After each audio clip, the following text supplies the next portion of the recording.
اعوذ باللہ من الشیطان الرجیم بسم اللہ الرحمن الرحیم استغفر اللہ ربی من کل ذنب واتوب الیہ۔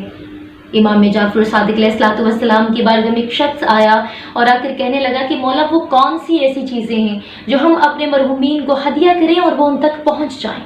تو آپ علیہ الصلوۃ والسلام نے فرمایا ادائیگی حج، صدقہ دینا اور میت کی نیابت میں روزے رکھوانا۔ آپ صلی اللہ علیہ وآلہ وسلم نے ارشاد فرمایا دعا اور استغفار مرحومین کے لیے بہترین ایصال ثواب ہے۔ اپنے مرحومین والدین کے لیے دعائے مغفرت کریں اور اگر وہ حیات ہیں تو ان کی خدمت کریں، جو کہ خوش نصیب ہوتے ہیں وہ مرنے والے جن کے مرنے کے بعد ان کے گھر والے، ان کے اہل و عیال، ان کی اولاد ان کے لیے دعائے خیر کرتی ہے، انہیں اپنی دعاؤں میں فراموش نہیں کرتی اور ان کی ارواح کو شاد کرنے کے لیے ان کے لیے راہ نجات بھیجتی رہتی ہے۔ منقول ہے حضرت موسیٰ نے ایک مرتبہ پروردگار سے پوچھا تھا کہ پروردگار جنت میں میرا ہمسایہ کون ہوگا؟ تو اللہ نے آواز دے کے کہا تھا موسیٰ ایک کسائی جنت میں آپ کا ہمسایہ ہوگا۔ تو کسائی کا نام سن کے جناب موسیٰ کو تعجب ہوا کہ ہے کسائی اور نبی کا ہمسایہ، لہٰذا اس کسائی کی تلاش میں جناب موسیٰ نکلے اور اسے ڈھونڈتے ڈھونڈتے اس کی بستی تک جا پہنچے۔ اس کی بستی میں پہنچ کے حضرت موسیٰ اس کے دروازے پہ پہنچے، دستک دی، وہ کسائی نکلا اور اس نے آپ کو اندر آنے کی دعوت دی۔ جناب موسیٰ اس کے گھر میں تشریف لے گئے اور اب یہاں جناب موسیٰ نے اپنا تعارف نہیں کروایا کہ میں اللہ کا نبی ہوں، موسیٰ ہوں، کلیم اللہ ہوں، اللہ سے کلام کرتا ہوں، بلکہ ایک نارمل، ایک عام شخصیت کی حیثیت سے جناب موسیٰ اس کے گھر میں داخل ہوئے۔ اس کسائی کے گھر میں ایک بڑھیا عورت تھی جو نہ چل سکتی تھی، نہ پھر سکتی تھی، نہ کھا سکتی تھی، اس کے منہ میں دانت نہیں تھے۔ اس کسائی نے کھانا تیار کیا اور تیار کرنے کے بعد وہ بڑھیا کے قریب بیٹھا اور نوالے چبا چبا کر اس بڑھیا کو کھلانے لگا۔ کھانا کھلانے کے بعد جب وہ فارغ ہوا تو اس بڑھیا نے کسائی کو اشارہ کیا۔ کسائی قریب گیا اور اس نے کچھ ایسا سنا کہ مسکرانے لگا۔ اب جناب موسیٰ تمام ماجرا دیکھ رہے تھے۔ اس کسائی کو قریب بلایا اور بلا کے کہا کہ یہ بڑھیا کون ہے؟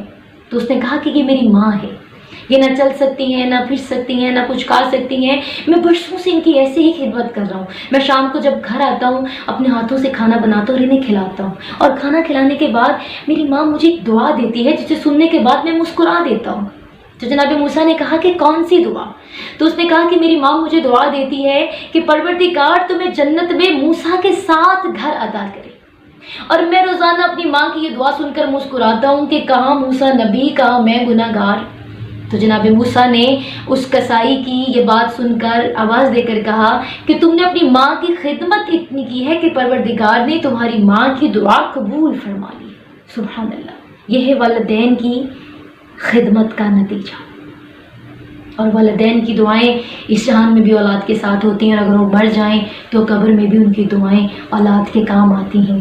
مرحومین والدین کے لیے چھٹے قرآن کے وارث صادق مولا نے 2 رکعت نماز ہمیں تعلیم فرمائی ہے، اور وہ نماز 2 رکعت ہمیں اس طرح بچا لانی ہے کہ 2 رکعت نماز برائے ہدیہ والدین ادا کرتی ہوں یا ادا کرتا ہوں قربتاً اللہ، اللہ اکبر۔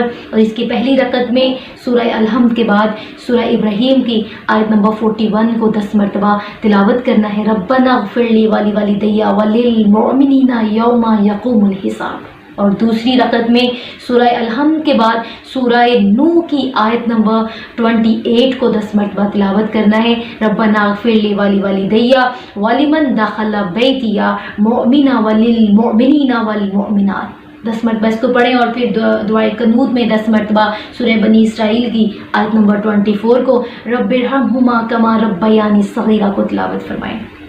آپ علیہ الصلوۃ والسلام نے فرمایا کہ جو اپنے مرحومین کے لیے شب جمعہ یہ 2 رکعت نماز بجا لاتا ہے تو 70,000 فرشتے اس مرحوم کی قبر میں اترتے ہیں اور اس کو درجات کی بلندی کے لیے مبارکباد پیش کرتے ہیں۔ میری اپیل ہے، درخواست ہے کہ اپنی دعاؤں میں بالخصوص جب آپ اپنے مرحومین کے لیے دعائیں کریں، اپنے مرحومین کے ساتھ ساتھ تمام امت مسلمہ مومن و مومنات کو بالخصوص اپنی دعاؤں میں یاد رکھیں اور سب کے لیے دعائیں مغفرت کرتے رہیں۔ شکریہ۔